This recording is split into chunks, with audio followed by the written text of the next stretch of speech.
hubs such as Singapore and Hong Kong have become the leading hotspot for data centers in APAC. However, things are changing.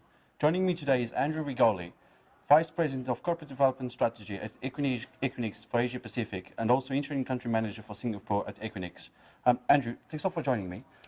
What's happening in APAC, and why are these hotspots so special, and what new ones are you seeing coming out of the shadows? Sure. Well, thanks for having me. First off, let me give you a tiny bit of background about myself.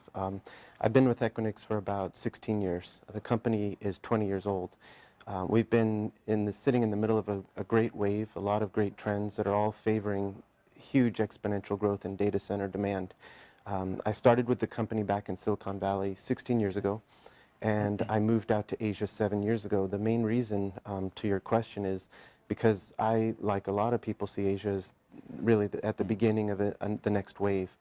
There's a lot of activity going on. The main drivers behind this are consumers, end users that are starting to surf and consume and purchase things, and all their transactions are happening now on their mobile devices, and the infrastructure isn't quite ready there yet. So we see a great opportunity to add more capacity.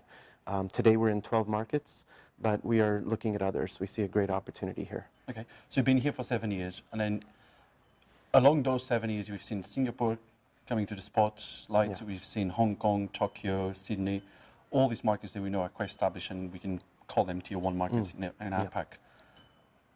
Who will be the new ones in the next 7 years?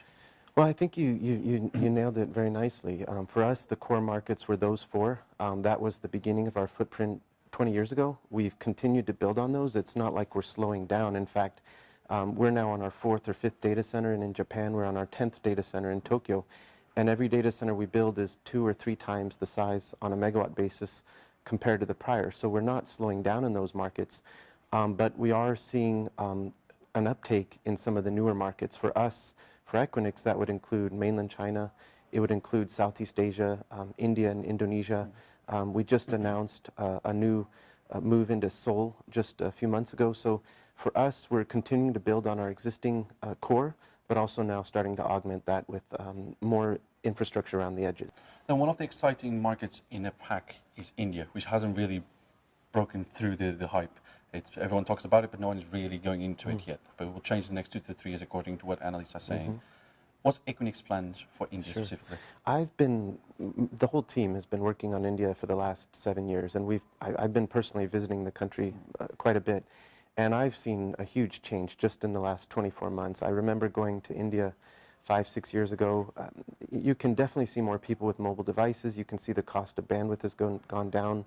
The amount of locally produced and global content going in and being consumed, it's all shifted exponentially. All the statistics you read about, I think you can see it when you get on the ground. So our plan will be to enter that market.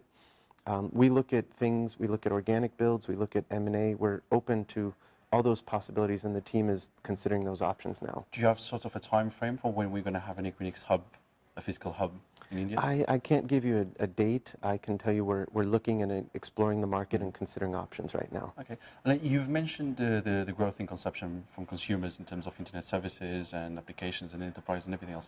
Is there anything else that makes investing in Asia viable for investors? What else can they get out of here? Well, I think one of the things that I've experienced in being in Asia, my 7 years here, is it is a little more challenging than doing business in North America and Western Europe. Things are more fragmented. There's more distribution. You have different regulators. You have different spans that you have to cover. So that is a challenge, but it's also what makes it a great investment opportunity. I think it's a really exciting place to be doing business. You have to work with partners. You have to find creative ways to enter markets, and I think this is what makes it very exciting, but also a great place for investors too. Okay, and last market question. We've seen a lot of new regulations coming into place around data privacy, data sovereignty. Has Equinix experienced any growth in demand because of these laws in different countries? Yeah, I think you're absolutely right. Different countries have different data privacy, different data sovereignty rules. That forces our customers to be a little more distributed. In a perfect world, I think a user would like to have all their data sitting in one massive data center and service the rest of the world from there. That would be perfect from a technological basis. but it's just not Doesn't work, possible. yeah.